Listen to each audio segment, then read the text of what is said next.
How does that look? Hello, everybody. Good morning or good night, depending on the part of the world you live in, or good afternoon. Let me see. I've got display capture on here.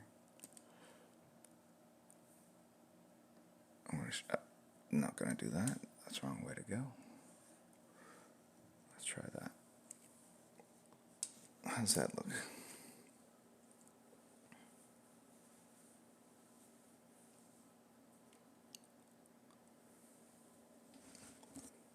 How's audio? All that good stuff. So this is an hour portfolio review. They were semi-infrequent or infrequent, same meaning. Because honestly, I didn't get that many submissions. But lately, they've been starting to come in, which is great. So it's good to see you guys active, maybe inspired by the art streams on Sunday, and maybe learning something from the portfolios and portfolio reviews and whatnot. So I will probably make these more of a regular feature now that I've got a little bit of backlog of material. And I'm just continuing with the last session where I was looking at Patrick Berlin's work, and I was really kind of focused on perspective. He had sent some pages in that were different from the ones I'm going to show you that had a podium and some other elements where the perspective was off a bit. A Batman page and whatnot. I don't think I did these though. These are different pages here. Yes, so, and I realize these are very light, so I'm going to darken them up. Okay.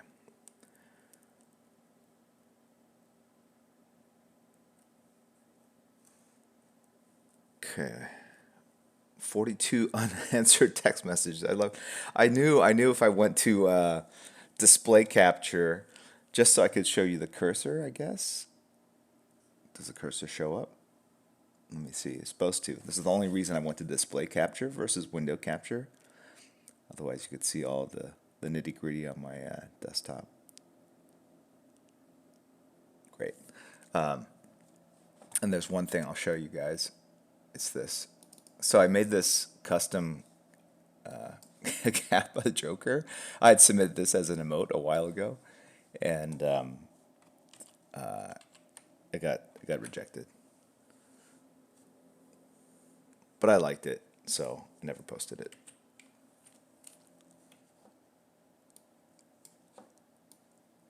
Anyway,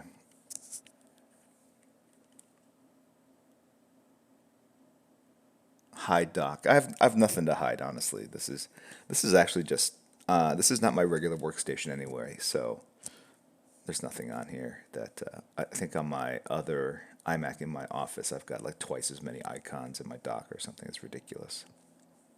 But there are 4,410 emails that are unopened. So I think about a third of them are from some dude named Crispy Taco, no Crispy Egg Roll. That's it. I don't know.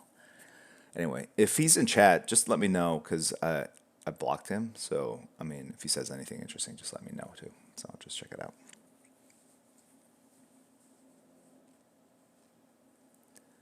All right, so let's get it.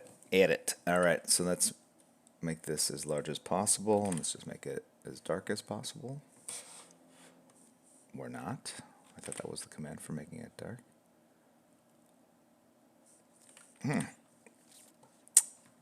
This computer is not the fastest, so this is a Mac Mini that I'm running this Cintiq, this old school Cintiq on. Actually, I'm going to make it a little darker. So it's just an action sequence. Looks like there's this character, and I'm just going to put an overlay on this and then draw in red. Let me just say the pages. So if you look at taking this page, it looks like a policeman saying fire, someone saying no, the powers are weak, have to stop, and you have this kind of large figure attacking a cop, and the other cops are shooting. There's sirens going off. and the guy then spins and smashes the cop into the front hood of the car, and then punches this other cop, I believe, behind him. And I said, kinda, in that it's not entirely clear, so that's an issue that we're going to work on here. And then there's great frustration on this character's part. And there's a flurry of bullets. How weird is that? Look at that. So on levels, I go and make it darker. I hit OK, and it goes back to a lighter version. So weird. I can't explain.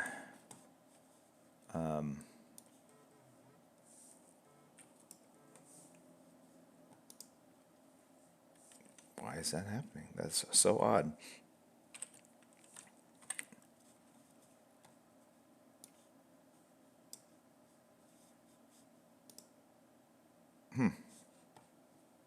All right, well, I tried. You guys can see everything I'm doing here. All right, it's good enough. It's dark, right? So this is Patrick. It's not my drawing. This is Patrick Berlin. He is one of our frequent channel guests, participants, commentator. He is from Berlin. Okay, so going back to this page, I'm trying to make it darker.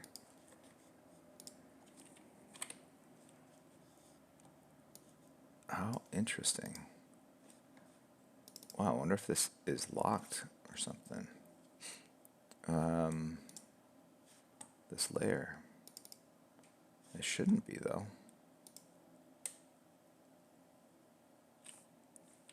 I'm going to save it.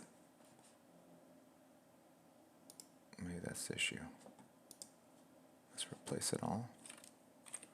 It shouldn't, but that's odd. Nothing I can do. It's dark enough. All right. Kanga Banger, thanks for the bits.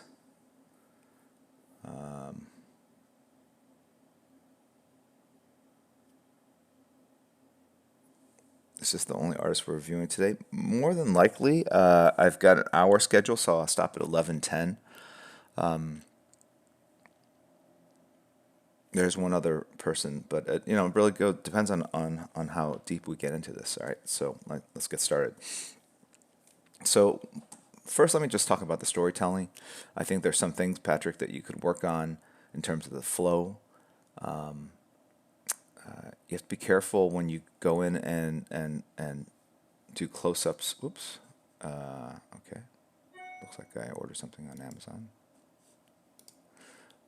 I'm going to turn off notifications there.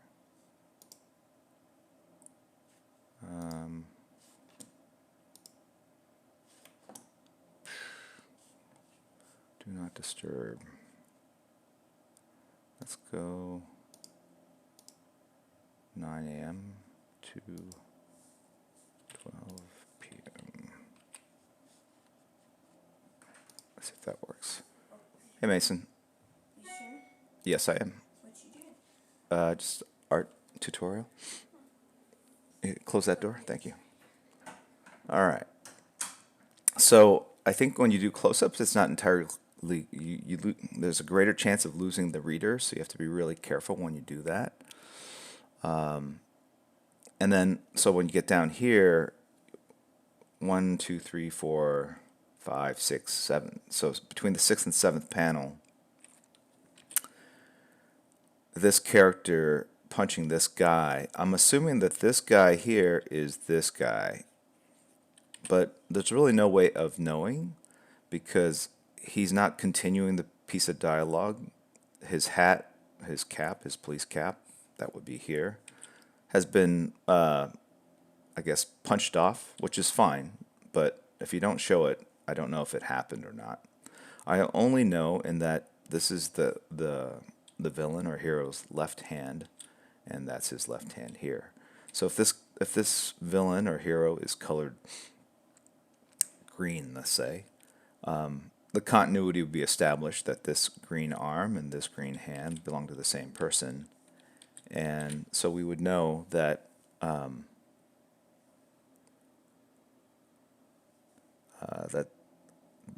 that this continuity has been established. But at the end of the day, it could be clear in that, well, maybe this part of this guy's shirt is this guy's shirt here. So color, you're really relying on color to establish continuity. So you should really be able to tell what's going on without any color applied. All right, so that's what you need to focus on. Is Mason hovering right over behind me? If I move my head like this? Are you hiding? Hold on, let's see what happens when I do that. I'm like, I sense a presence. You can pull up a chair if you want to watch. Excuse me.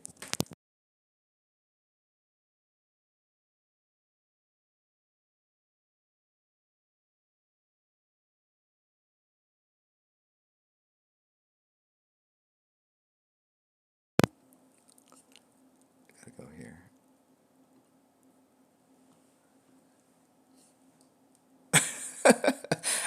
I was like, I could have sworn he was behind me, but I looked in the feed and I'm like, there's nothing behind me. But wait, I see a little bit of blue. Show off your onesie.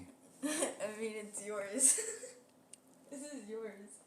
That's my onesie. Because my pink one is too small. Right. So we all got onesies. You can have that one because I don't think I. One of the feet. Yeah, yeah. I don't know if you're gonna wear the feet. Well, we'll get one that fits you better, and then I'll steal one of your feet if you don't use the feet. But anyway, let's get back to the art here. So there are little things like that throughout the pages. I think even on the next page, all right, that's pretty clear. That's pretty clear. And then that's relatively clear. I think this is the hardest page to follow. And then you have this guy that's saying no up here, and we don't know where he is in relationship to the cops. So that's fine. I mean, I realize this is like 4 pages within a larger story. Maybe you establish where that character is in relationship to the cops. So that might have been on a previous page. That's fine. Okay. So if we go over here, let's just talk about structure first. And if you go in and draw lines here, these are important to do.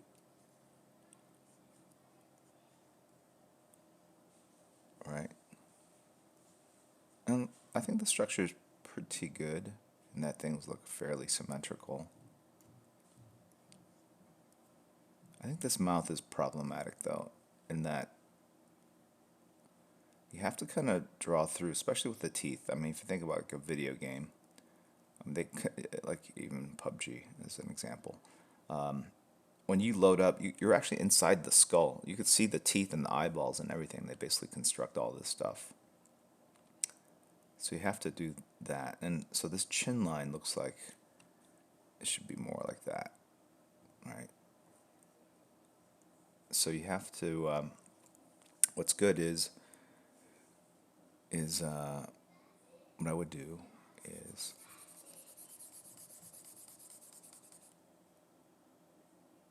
I'm going to go in and make that a little more transparent. And I'm going to actually construct a structure. Okay. This angle on the cheek, it matches that one. Eyebrow. Eye. So it's like a vertices drawing, like in a video game, right? You're kind of mapping the surface, thinking about the planes.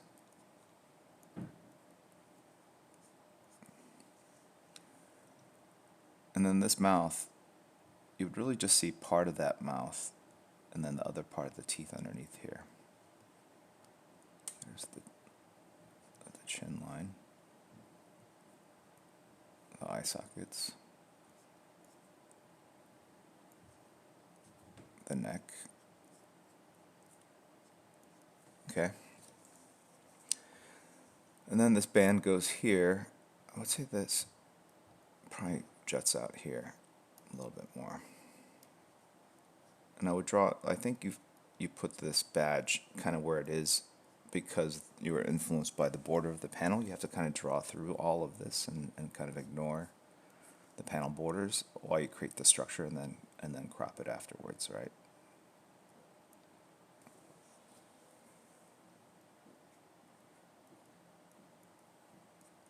Okay, and then based on that,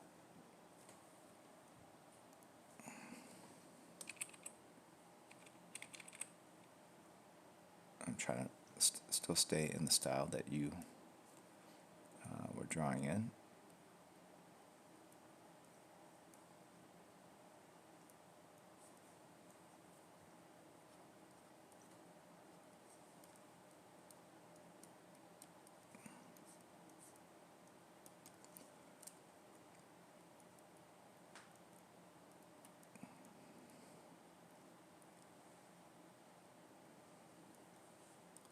So if I were inking you, this is kind of, we're doing finishes, which is what you do on someone's breakdowns if it wasn't full pencils, right?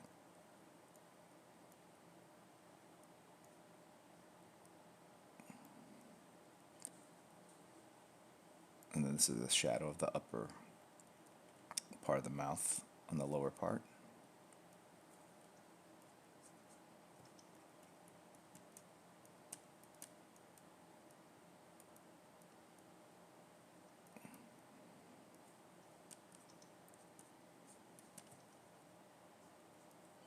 And I slope the shoulders more because the guy's kind of lunging forward, I think, in terms of yelling. At least that's how I see it. And so I put, it's a slight thing versus here, right? That would be more like fire, but if he's leaning forward like that, the head basically pulls on this muscle here and causes this, if you think about the rest of the body there or here, right? This is more straight away, and this has more lunging. That's for crispy right there. Okay.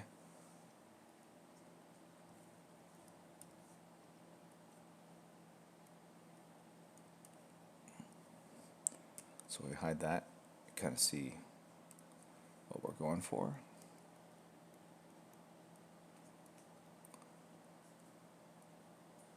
And, and I would also keep, there's no reason for this fire to be in another panel.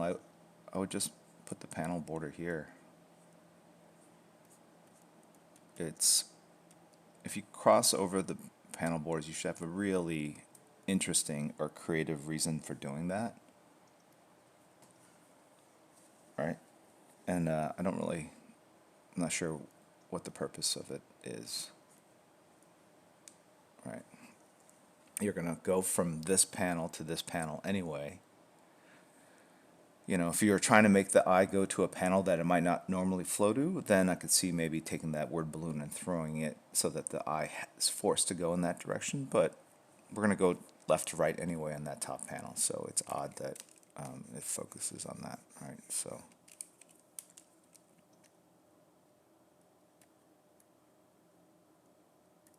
Let me just talk about eyes real quick. You have your eyebrow. Whatever shape eye you do, sometimes a slightly thicker line on the top kind of makes it look like eyelashes. You don't want to get too crazy with it because your male faces look a little more feminine, or like they're wearing makeup. But if it's a female eye, you can accentuate that top line, outer line a little bit, and then you put the eyeball however you want. Okay. So let's just say we just go back to that slightly thicker line at top, tear duct, slight wrinkle, or this tear duct actually kind of protrudes out, and so this is the shadow of that tear duct, and maybe there's a wrinkle or two here. right? And then that nose comes down, right? And so if you get into the eye, if you have a round circle for the eye, it's like a cue ball, right?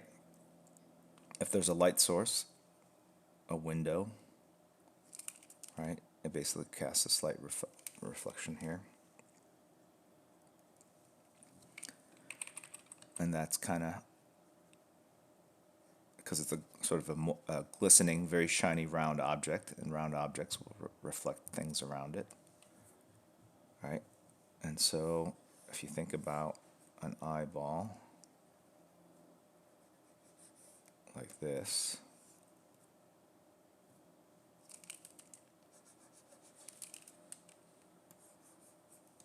okay,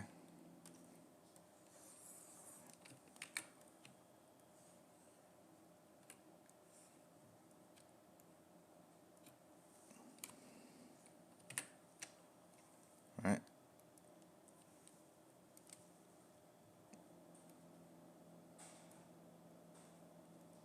Make it a female eye in this particular instance. So if you can draw a billiard cue ball or a round ball, you can draw an eye.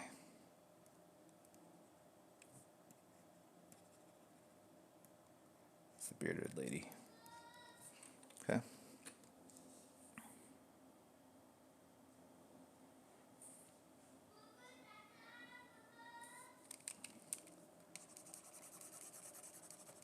All right.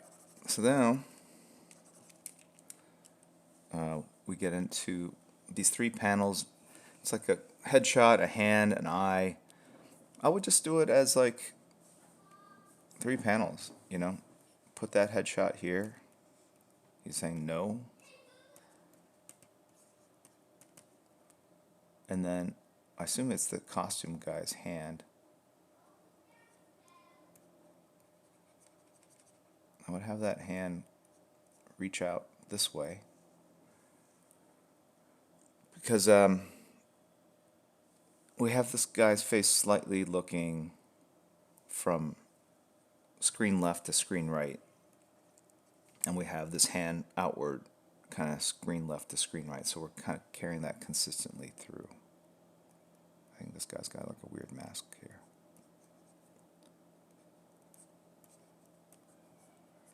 So now we have this kind of nice progression, kind of far shot, close-up of a hand, close-up of an eye. We can kind of follow what's going on because we're going to cast this shadow here of this cowl.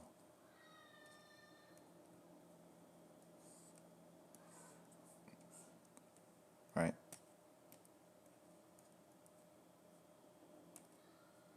And maybe this guy has a cape, and we're going to put this cape down here to establish that this hand belongs to this guy here.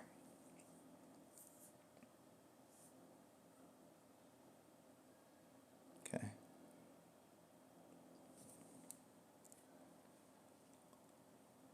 See you later, superhero swimmer.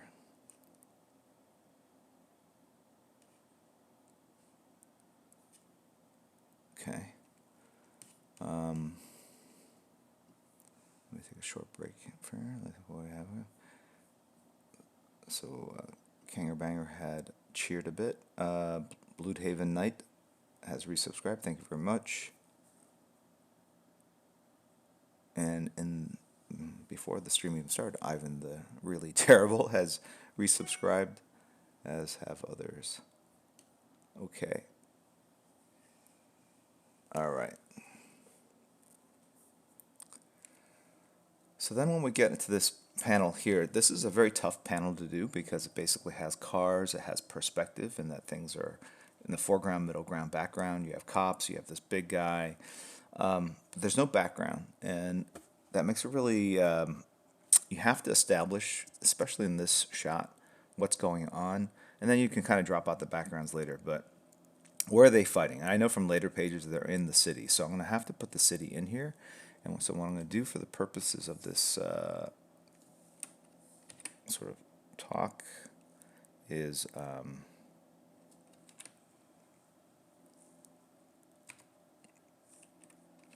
Wow, that's not what I want to do.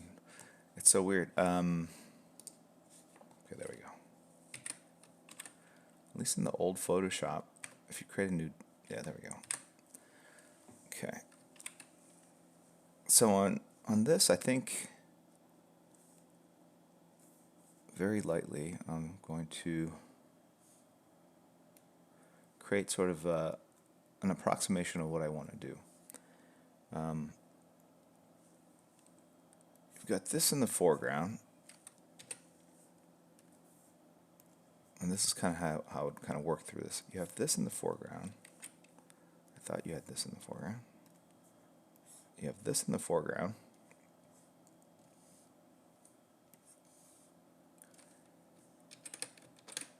You know what? Hold on one second. Let's do it like this. Okay. All right, see you later. You have this in the foreground. You have this kind of in the middle ground. This in the background. So you've kind of established a nice sequence or nice perspective. So it's important, I think, to indicate lines. You have this actually kind of very splayed look. You have back car, middle car, fork, and they're basically flayed out at an angle like that. Okay. Although this car is going completely different direction, but let's just... Okay, so the ground kind of would look like this.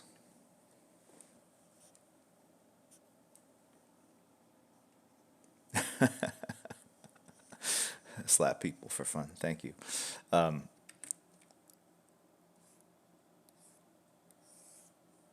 It's probably like he's in here. It's like, oh crap, what did I walk into? Okay, I can't just walk out. I have to like sit and follow this for a little bit. Be polite. Maybe. Okay. So the ground's at a little bit of angle, which is fine. But then you got to put a building in it. I don't know if he's throwing him against the wall. Maybe he's not. But it would be also great. And this is kind of where I eyeball it personally, but there's a vanishing point somewhere back here. Right about here or so.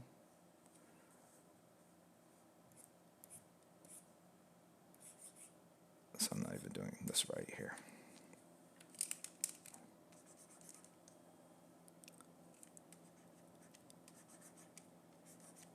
All right.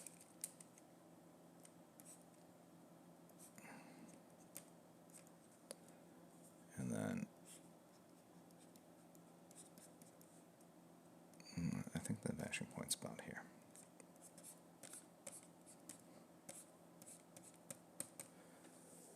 Okay, so it's important to put those backgrounds in, and maybe if they're in a city,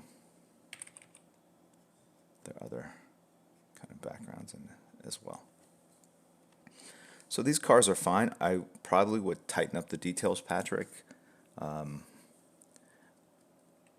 There's some inconsistencies in terms of shapes, unfortunately. Mechanical things like cars, like this headlight and this headlight, have to be fairly symmetrical.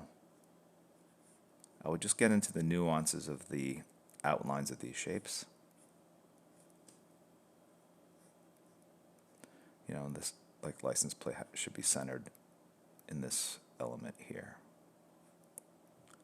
It doesn't have to be like anally kind of overly symmetrical, but I think you do have to be mindful of that. And then also the height of these windshields. Photo reference would be really solid in this instance. SketchUp, I don't use SketchUp, but I'm sure that you can find a 3D version of a car and then rotate it to the angle that you want. And then this thing is going to be on top of here. So just doing stuff like that.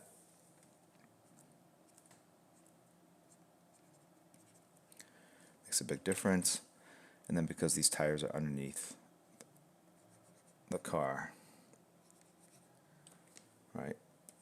Big cast shadows, which means you don't have to draw all the boring stuff here.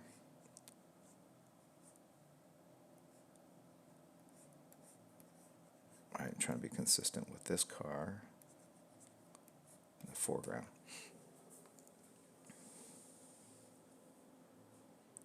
Okay.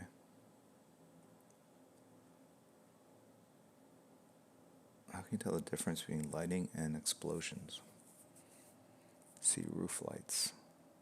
Not sure what that means.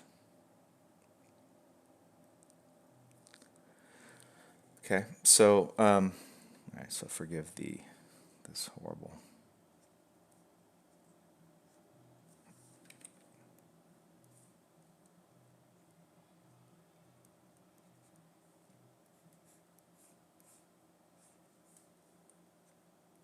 So cars have their own very kind of unique structure,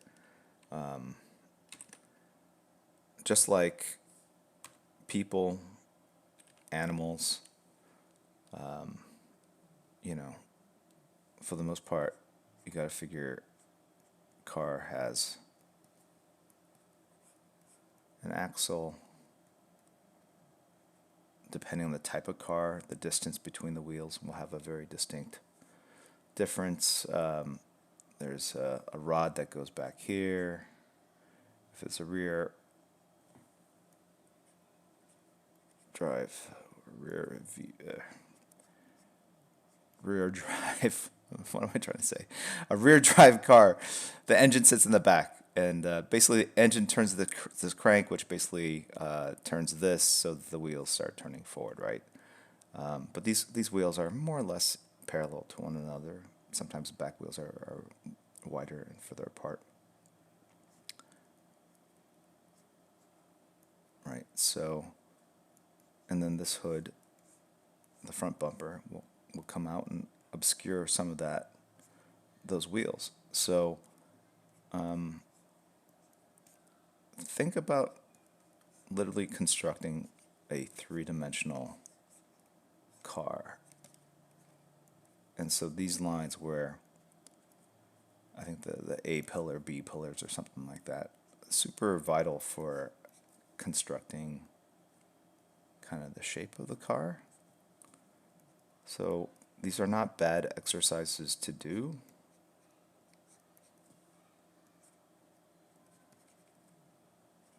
And you can see, I mean, this is a very basic car. Looks like a hatchback of some sort. But it's good practice because then in your mind, you'll be able to kind of draw this car from really any angle. The same way you would, human beings are the same way. I mean, right.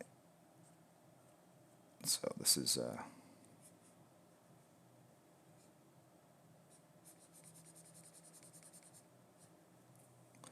it's a very flamboyantly pink car. And it's just a made-up car. But if you know kind of the elements that and the angles to hit, you can make it look like in your universe a car. So it's very rare that I actually draw any sort of real car in any of the stories I do. So I make them all up, but I do try to kind of follow. Looks like a Mini Cooper type, right? A Lancia Delta. Okay. And then it's the same way.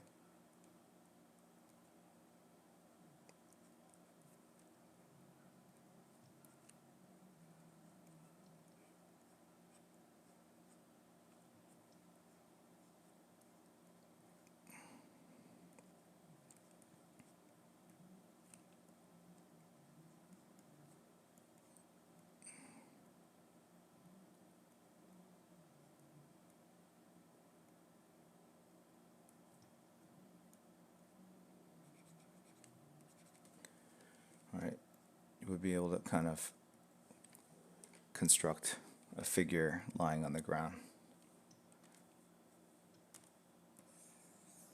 And then you should even be able to then scale these figures so that they are roughly the right height. right? Hit and run. Okay, so I'm off on a tangent, but I think it's good if you're going to draw cop cars. They're usually Impalas. I think now Ford Explorers I've seen, Mustangs I've seen, in Italy, Lamborghini, Huracan. Okay. And actually, if you look at concept drawings of cars, designers, you can sort of see what they're shooting for. What lines kind of start from the beginning and go all the way to the back. How these rear doors often have the rear wheels impinging upon them. Did that very poorly. So what I'm telling you, Patrick, is maybe invest a little time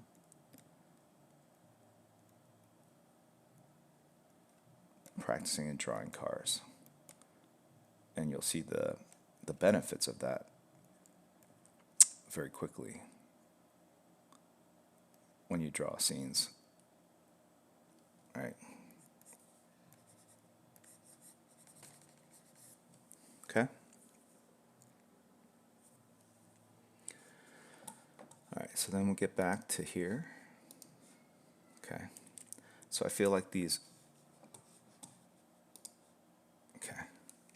So these cars could use some structure. And then the other thing is, go ahead and draw the headrests, steering wheel, but mostly like shadows. You'll find that because the stuff is inside, it's not illuminated. But once you put that in,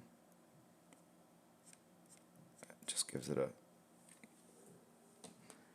It's just a very subtle thing that you do. You don't have to draw the seats, you just draw the shapes of it inside, and then it looks like more of a car. And also this black front, I'm not sure, like probably...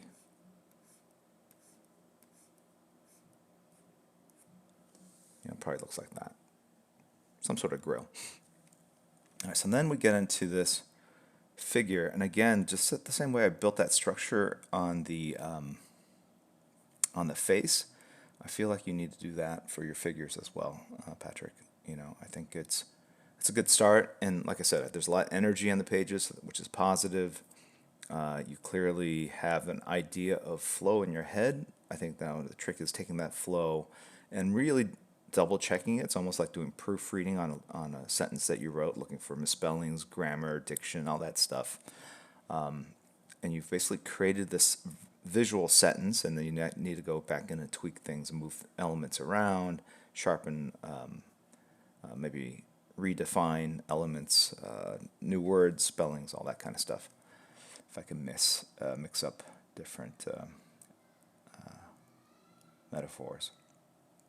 So on this, I would usually start with drawing the spine, spinal cord, okay, the waist,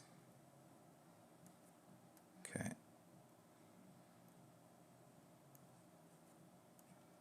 And go ahead and draw through this other figure for now. I don't even draw like the other guy. Okay.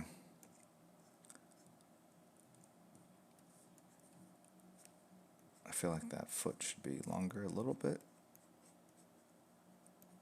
And this, and if you notice, I'm now planting these feet on the floor, and they're in perspective.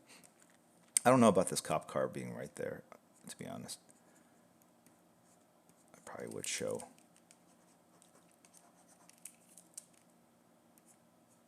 Maybe the fender can overlap a little bit. I don't want to create a bad tangent, which I might have done inadvertently. What the heck? That's the eraser tool. Did not want to erase. Photoshop. I don't like that at all. So I'm just going to try, for the sake of explanation, let's see what happens if I move the tire over here.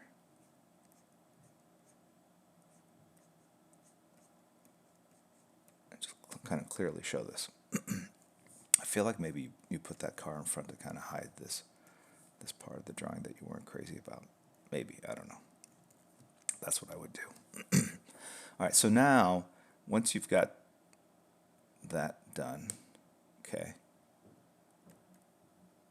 it's important to draw that neck in, side of the head here, okay. Let me just show you a quick thing about the side of the head. Okay. If you have, let's say, a side shot of a face,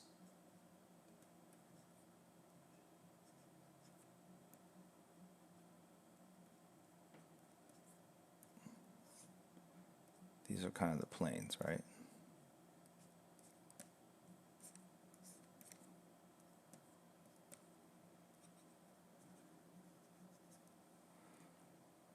Right?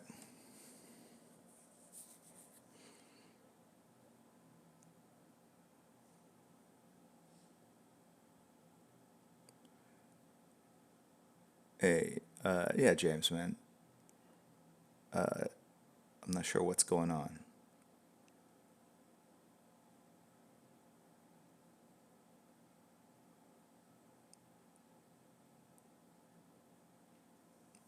I don't know if you're trying to get a job as an artist or if you're applying for other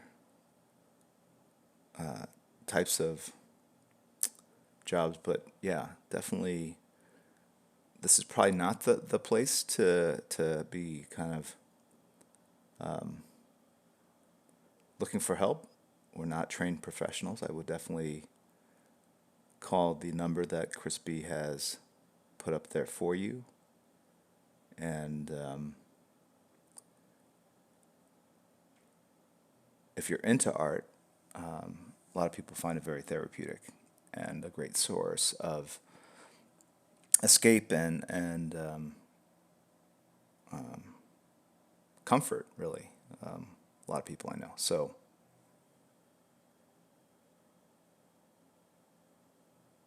a lot of really good comments in chat as well. So see you later, Crispy. All right. So anyway, let me just finish this here. Okay. So that's the side shot. And then when you get to the front, right, everything has to kind of line up.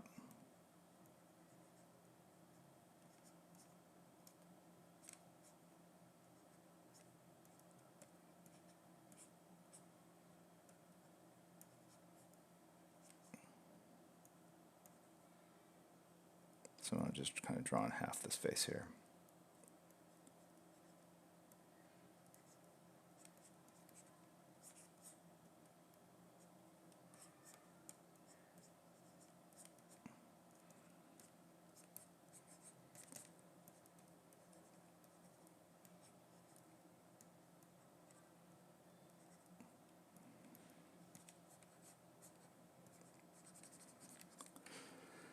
So then, two other important angles you really need to learn are the sort of three-quarter reverse shot from behind. So this is the shot that Patrick was doing, sort of the back of the neck. And so this line here, see this kind of U-shaped line here, will be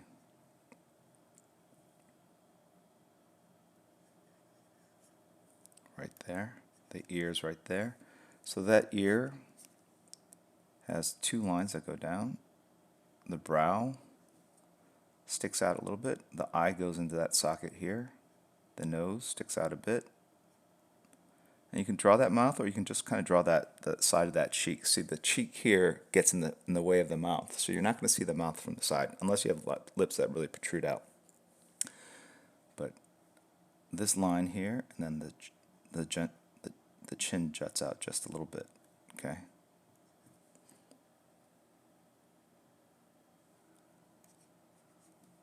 All right. So. Okay, so let me do that again just for clarification. I'm going to draw a little larger. Draw the neck. The ear drops down, this line right here. The back of the head. The brow kind of sticks out like a porch or an overhang. The eye goes in there. The brow has a shadow. You see the underside of the nose, maybe, but it's angled. Everything's kind of angled this way. And that's really the lips, but I'm not going to draw the lips. That's it. And then there's the chin. And and then this line here is the cheekbone that's right there. That's all you have to do.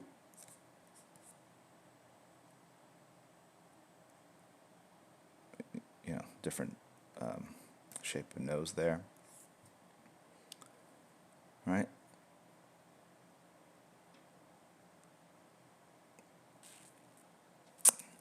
And why is that important? Because when you go back to here,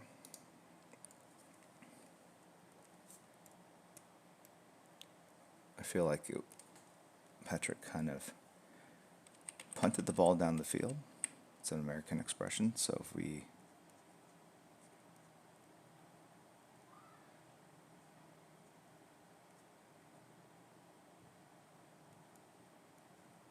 it's actually turned even a little bit more so you see more of the face than what I put there.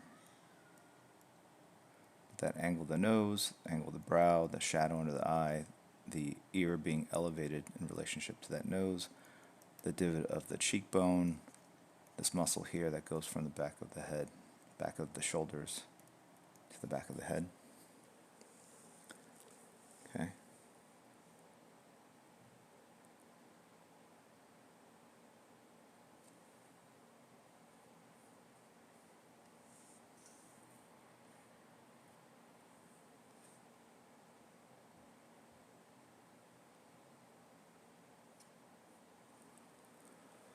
Okay.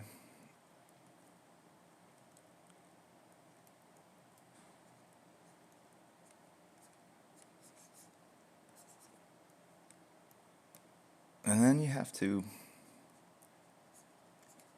the same thing I did with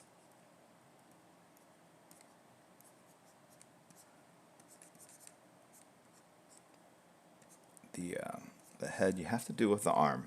And what I mean by that is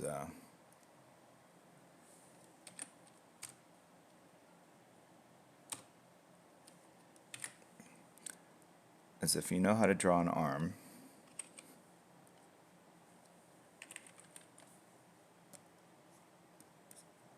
from the side, okay, so if you see, it's not just this. I mean, you can if there's not much definition.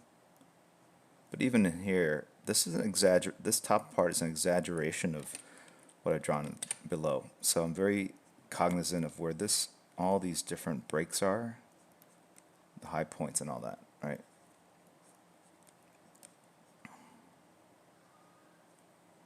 Elbow, tricep, shoulder.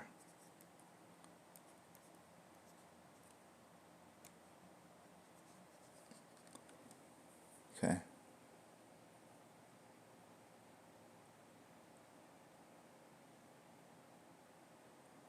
See you, Brandon Louise.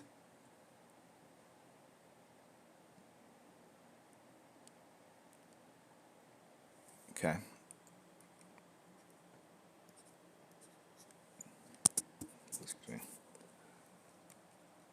So if you know how to draw that, then it's about taking this object and then putting it into perspective so that it looks like this.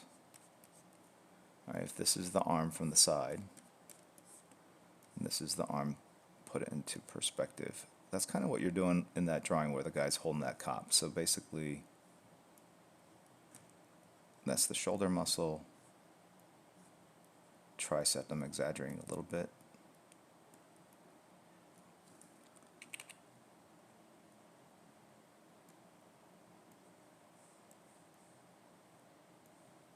The elbow.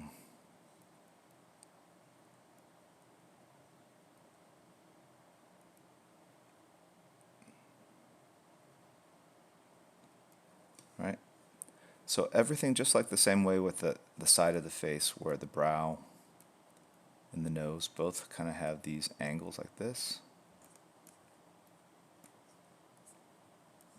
right? It's that angle, that angle.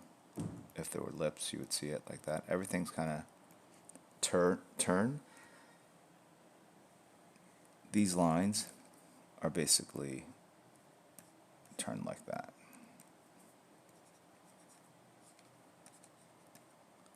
And that's a foreshortened arm.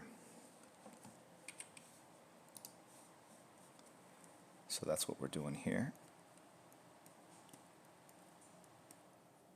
And that's what sells that. Then you got to do the reverse on the cop.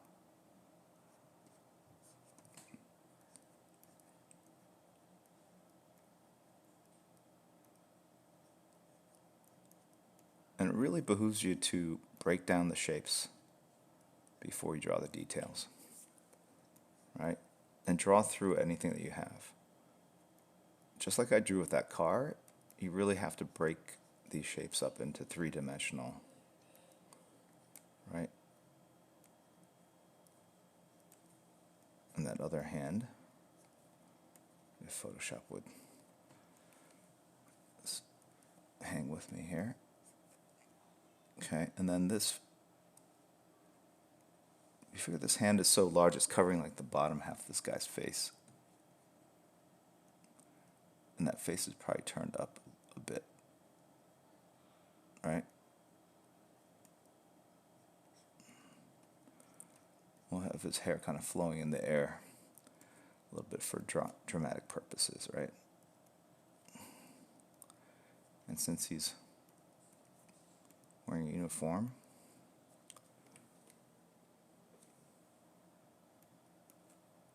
now again, I would draw his spine, right? And draw the pelvis out. So I think the structure is a little off here, Patrick, so I'm going to put the belt buckle here.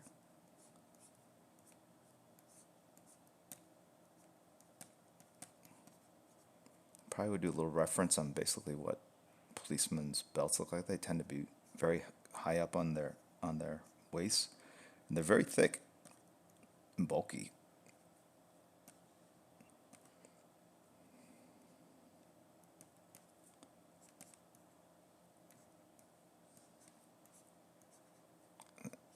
And I'm going to put a little bit of a negative space right there, if you can see that. So that's the negative space. I want to have like a little bit of the background showing through right there. Kind of separate that arm from the guy's leg. I'm going to foreshorten this leg a little bit. So that means rather than have a leg kind of go like that, I'm taking this section and I'm rotating it in space so it looks like this. That's the knee, and now that's the socket into the pelvis. So now all the wrinkle lines from the clothes, whoops,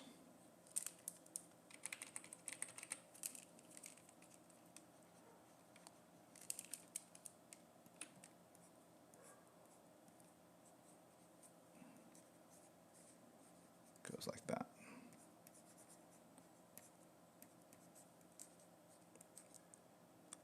And put that calf into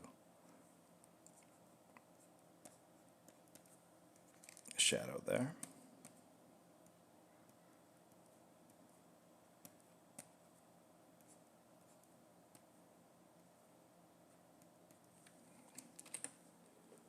Right?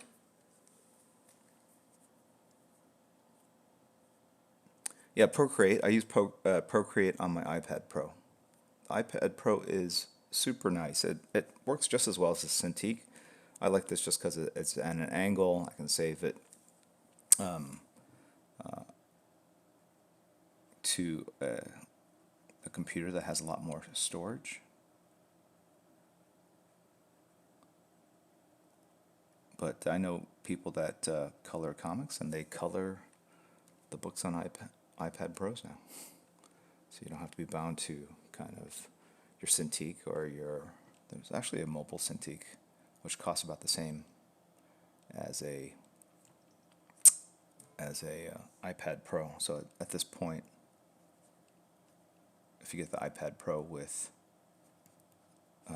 cellular data, I'm not sure why you would get the mobile Cintiq. Okay, so with this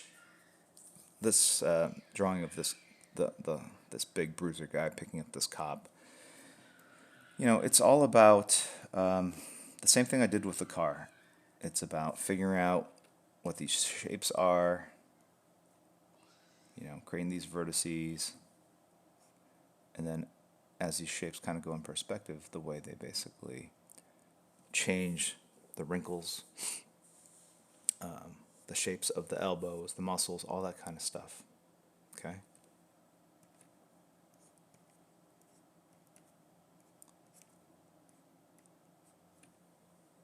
And then after you do this kind of stuff, you kind of go in and you basically undo some of the stuff that you spent all this time kind of drawing, and you decide, well, where am I going to put the shadows? And you basically might even erase some of the stuff you just spent all this time kind of constructing, right?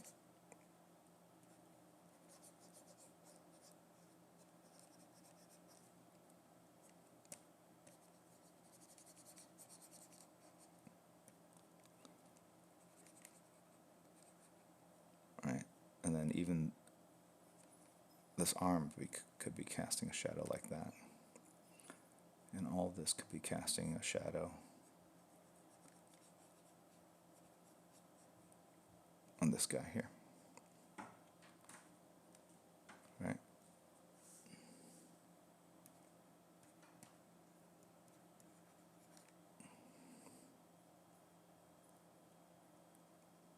Right?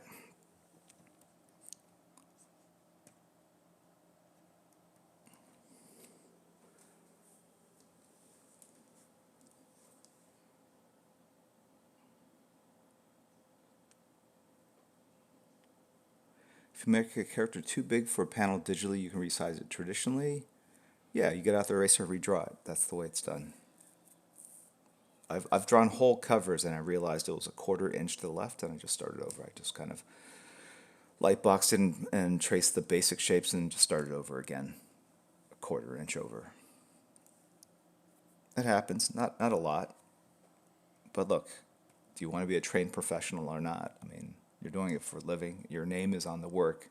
Do you want it to be the best possible, or are you just trying to get it done? And if you really have that question in your mind, the entire process of drawing, your entire career, only good things are going to come of that.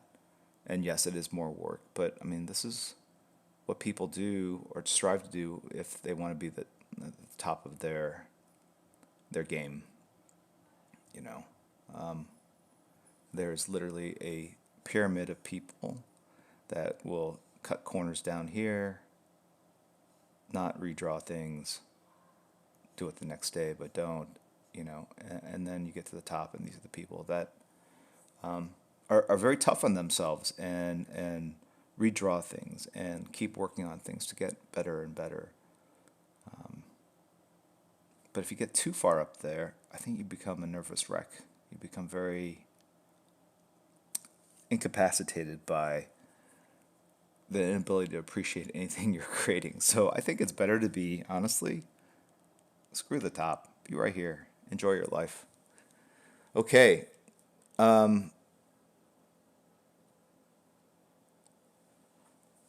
That's slap people for fun. That's me at the top. All right. So thank you very much, guys, for tuning in. With Patrick's work, we focused a little bit on storytelling, but really about constructing objects, whether they're human beings, cars, background. It's all about drawing through, thinking about the shape, and then how does those shapes change when you put them in perspective, because you want to put them in perspective to create as much three-dimensionality as possible, right? And then how at the end you can put shadows into, which kind of seem counterproductive in that you're erasing all the kind of construction lines and work you put into it. but it's important to put those shadows in. It makes it look more realistic. It adds more drama. It creates more depth. It creates more weight to the figures. These are all things that you want to work on in your drawing. So thank you, Patrick, for the submission. We'll probably do another next week. Next weekend I'm out of town, so it'll be sometime during the holidays, but not next weekend. We'll focus on another submission, get that working. I wasn't able to follow the chat too much because I was so focused on this. I think there was some heaviness and some stuff that was going on. It seemed like you guys as a group collectively handled it very well, so I want to applaud and thank you guys for that. It's live, you're streaming, it's open to anyone around the world. You don't know what's going to happen, and I want to thank you guys in all seriousness, Crispy and some others, for handling that as well as possible and being as encouraging and thoughtful and comforting as possible. So that's where we're at. So I will see you guys again tomorrow. This has been a marathon bit of streaming. So I'll see you guys, I think it's at 10 o'clock tomorrow morning for 2 hours. It's an art stream. And I'll see you then. All right? Thank you very much, Renee and Kate Kirihiko, for moderating. I want to thank all you guys for your cheers, your follows, your subscriptions. It means a lot to me. It's what keeps this going. I've really given myself like a year to kind of test out this social platform, the social media platform, and see where it goes. And it's grew quickly at the beginning, and it's kind of still growing, but it's plateaued a little bit. But I do believe in it, and it's interesting to see what comes of this. Not just the community, but whether people do improve on their ability to draw and kind of refine their portfolios and things like that. So thanks for tuning in, and I'll see you guys tomorrow. All right? See ya.